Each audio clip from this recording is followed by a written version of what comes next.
बेटा अभी हमने देखा पढ़ा अभी हमने पीछे की किस वजह से वहाँ क्रांति शुरू हुई, क्या कारण थे कि कर लगाए गए। हमने ये देखा लुई 16 ने कर क्यों बढ़ाए गए। अच्छा, ऐसा नहीं है कि सम्राट के हाथ में था सिर्फ कर लगाना, ऐसा नहीं है। प्राचीन राजतंत्र के तहत फ्रांसीसी सम्राट अपनी मर्जी से कर नहीं लगा सकता था। इसके लिए उसे एस्टेट जनरल की यानी प्रतिनिधि सभा की बैठक बुलानी पड़ती थी और उनसे मंजूरी लेनी पड़ती थी। और इस एस्टेट जनरल में तीनों आते थे, तीनों एस्टेट के लोग आते थे। इस एस्टेट जनरल की बैठक में तीनों एस्टेट के लोग आते थे और वहाँ डिसाइड होता था कि क्या करना है आगे देश के लिए। और इससे पहले कि कर बढ़ाए जाते, लास्ट बैठक जो थी वो 1614 में बुलाई गई थी। लेकिन अब देखा जब सम्राट ने कि बहुत ज़्यादा परेशानी हो रही है, विरोध हो रहा है बहुत ज़्यादा, तो फ्रांसीसी सम्राट लुई 16 ने 5 मई 1789 को नए करों के प्रस्ताव के अनुमोदन के लिए एस्टेट जनरल की एक बैठक बुलाई। इसमें प्रतिनिधियों की मेज़बानी के लिए वर्साई के एक आलीशान भवन को सजाया गया। पहले और दूसरा एस्टेट ने इस बैठक में अपने 300 प्रतिनिधि भेजे। पहले स्टेट ने 300 प्रतिनिधि भेजे, दूसरे स्टेट ने 300 प्रतिनिधि भेजे और तीसरा स्टेट, क्योंकि तीसरा स्टेट बहुत बड़ा था, उसने 600 प्रतिनिधि अपने यहाँ पर भेजे थे। और ज़्यादातर इस स्टेट में, तीसरा स्टेट में 600 वो प्रतिनिधि गए थे जो समृद्ध थे और शिक्षित थे, पढ़े लिखे थे, समझदार थे, वो यहाँ पर आए थे। किसानों, औरतों और कारीगरों का सभा में आना मना था, प्रवेश वर्जित था। फिर भी लगभग 40,000 लेटर्स, तीसरे स्टेट के लोगों ने, सबको आना तो मना था, सिर्फ 600 ही लोग आए थे, 40,000 पत्रों के माध्यम से उनकी शिकायतें और मांगे अंदर तक एस्टेट जनरल तक पहुंचा दी थी अपने प्रतिनिधियों के जरिए से। एस्टेट जनरल के नियमों के अनुसार प्रत्येक वर्ग को सिर्फ एक मत देने का अधिकार था। यानी जो इसके 300 थे, एक वोट, इसके 300 एक वोट और इसके 600 एक वोट, ये था, एक एक एक। अब ये देखो भाई, ये तो मिल जाएंगे दोनों, क्योंकि ये तो ऑलरेडी फायदे में चल रहे, तो 2 वोट तो बन ही जाएंगे, इनका एक ही वोट रह जाएगा अगर अगेंस्ट जाते हैं। तो इस तरीके से इन लोगों ने ये कर रखा था। लेकिन इस बार इन्होंने ये किया कि तीसरे वर्ग के प्रतिनिधियों ने मांग रखी कि अब की बार पूरी सभा द्वारा मतदान कराना चाहिए, यानी पूरे 1200 लोग वोट डालेंगे, जिसमें प्रत्येक सदस्य को एक वोट देने का अधिकार होना चाहिए। तो तभी तो भाई पता लगेगा कि क्या सही है क्या गलत है। यह एक लोकतांत्रिक सिद्धांत था जिसे मिसाल के तौर पर रूसो ने अपनी पुस्तक द सोशल कॉन्ट्रैक्ट में पेश किया था। जब सम्राट ने इस प्रस्ताव को अस्वीकार कर दिया तो तीसरे एस्टेट के लोग विरोध जताते हुए बिना वोट किए हुए बाहर असेंबली से निकल गए, सभा से निकल गए। अब जब ये निकल गए तो तीसरे एस्टेट के प्रतिनिधि खुद को संपूर्ण फ्रांसीसी राष्ट्र का प्रवक्ता मानते थे कि भाई हम इस देश को नया बनाएंगे।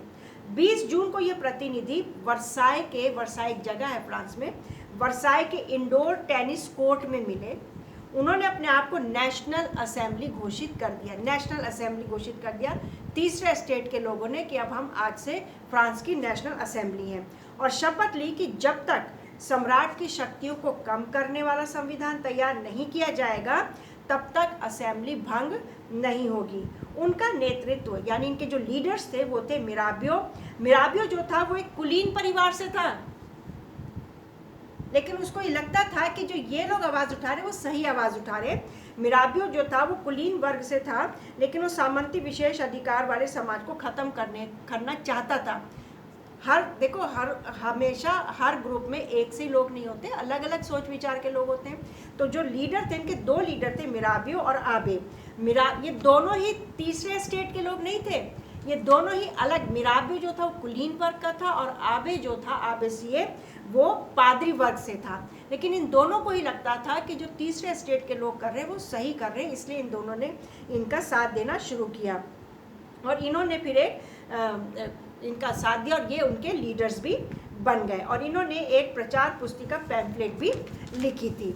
जिस वक्त नेशनल असेंबली संविधान का प्रारूप तैयार करने में व्यस्त थी, पूरा फ्रांस आंदोलित हो रहा था। कड़ाके की ठंड पड़ रही थी, फसल मारी गई थी, पाव रोटी की कीमतें आसमान छूने लगी थी। बेकरी मालिक स्थिति का फ़ायदा, ऐसे में तो सभी फ़ायदा उठाते हैं ना, जब मुश्किल वक्त आता है, तो जैसे अभी हमारे देश में आपदा का वक्त है, कितना मुश्किल वक्त से हम लोग गुजर रहे हैं, लेकिन हमारी सरकार ने अच्छा कंट्रोल किया हुआ है। लेकिन यहाँ पर क्या हुआ, जो बेकरी मालिक थे इन्होंने जमाखोरी कर ली, फ़ायदा उठाने के लिए। और जब बहुत ज़्यादा ज़रूरत लोगों को लगने लगी, क्योंकि पाव रोटी वहाँ का मुख्य भोजन, तो ज़्यादा कीमतों में उनको बेचना शुरू किया। तो इससे औरतें जो थीं वो खिसिया गई और उन्होंने बेकरी मालिकों के ऊपर धावा बोल दिया, बेकरीज तोड़ दी और सब कुछ इन्होंने लूट लिया। दूसरी तरफ सम्राट ने सेना को पेरिस में प्रवेश कर, पेरिस जो है वहाँ की राजधानी है फ्रांस की, तो सम्राट ने सेना को पेरिस में प्रवेश करने का आदेश दिया। और इसमें क्या हुआ, भीड़ जो थी गुस्सा में आ गई। 14 जुलाई को बास्तील पर धावा बोलकर उसे नेस्तो, बास्तील वहाँ किला है, बास्तील किले को नेस्तो नाबूद कर दिया और वहाँ पे जितना गोला बारूद जो कुछ भी था सब हथिया लिया और वहाँ से जितने कैदी थे उन सबको वहाँ से भगा दिया। देहाती इलाकों में गांव-गांव में यह अफवाह फैल गई कि जागीरों के मालिकों ने भाड़े पर लठैत और लुटेरों को जमा कर लिया, गिरोह बुला लिए जो पकी फसलों को तबाह करने निकल पड़े हैं, क्योंकि ज़्यादातर तीसरे स्टेट में जो थे वो किसान थे। अफवाह क्या फैल गई गांव में कि जो जागीर वाले लोग हैं, जो अमीर लोग हैं, उन्होंने लठैत और लुटेरे बुला लिए ताकि हमारी फसलों को वो नष्ट कर दें। तो कई जिलों में भय से आक्रांत होकर किसानों ने कुदालों और बेलचों से ग्रामीण किलों पर आक्रमण किया और उन्होंने अन्न भंडारों को लूट लिया और लगान संबंधी दस्तावेजों को जला दिया। कुलीन बड़ी संख्या में अपनी जागीरें छोड़कर भाग गए, जो दूसरे स्टेट के लोग थे। जब ऐसा इन लोगों ने किया, किसानों ने जला जुलू दिया सब कुछ, तो ये लोग अपनी स्टेट को छोड़कर, अपनी जगहों को छोड़कर भाग गए और बहुतों ने तो पड़ोसी देशों में जाकर शरण ली। अपनी विद्रोही प्रजा की शक्ति का अनुमान करके लुई 16 ने अंततः नेशनल असेंबली को मान्यता दे दी। उससे नेशनल असेंबली तीसरे स्टेट ने बनाई थी ना, तो इसको अब जब देखा सम्राट ने कि भाई हालात तो देश के बहुत बिगड़ते जा रहे, तो इसने इस नेशनल असेंबली को मान्यता दे दी और ये भी मान लिया कि उसकी सत्ता पर अब से संविधान का अंकुश होगा, यानी संविधान बनाया जाएगा। इसलिए 4 अगस्त 1789 की रात को असेंबली ने करों, कर्तव्यों और बंधनों वाली सामंती व्यवस्था के उन्मूलन का आदेश पारित किया। पादरी वर्ग के लोगों को भी अपने विशेष अधिकारों को छोड़ना पड़ा, धार्मिक कर समाप्त किया गया और चर्च के स्वामित्व वाली भूमि जो थी वो सरकार ने या सम्राट ने अपने कब्जे में कर ली। इस प्रकार 20 अरब लिवरे की संपत्ति सरकार के हाथों में आ गई। अब नेशनल असेंबली ने सन 1791 में संविधान का प्रारूप यानी संविधान बनाया। इसका मुख्य उद्देश्य था सम्राट की शक्तियों को सीमित करना, कि लिमिटेड रहे उसकी शक्तियाँ, जनता को परेशान ना करें। एक व्यक्ति के हाथ में केंद्रीकृत होने के बजाय अब इन शक्तियों को विभिन्न संस्थाओं जैसे कार्यपालिका, विधायिका और न्यायपालिका में बांट दिया गया, जैसे हमारे देश में भी है। इस प्रकार फ्रांस में संवैधानिक राजतंत्र की नींव पड़ी। सन 1791 के संविधान ने कानून बनाने का अधिकार नेशनल असेंबली को सौंप दिया। अब नेशनल असेंबली तीसरे स्टेट की थी ना, अब यह धीरे धीरे आगे आने लगी, क्योंकि राजा को लगा, सम्राट को लगा हालात बिगड़ रहे हैं। नेशनल असेंबली अप्रत्यक्ष रूप से चुनी जाती थी, डायरेक्ट नहीं चुनी जाती थी, इनडायरेक्टली चुनी जाती थी। वो कैसे चुनी जाती थी?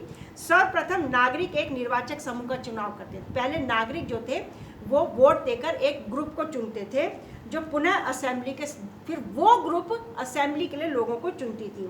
सभी नागरिकों को मत देने का अधिकार नहीं था। 25 साल से ज़्यादा उम्र के सिर्फ पुरुषों को, और वो भी वो पुरुष जो कि कम से कम 3 दिन की मजदूरी के बराबर कर चुका सकते हैं, उनको वोट देने का अधिकार दिया गया और शेष पुरुषों और महिलाओं को इससे अलग रखा गया।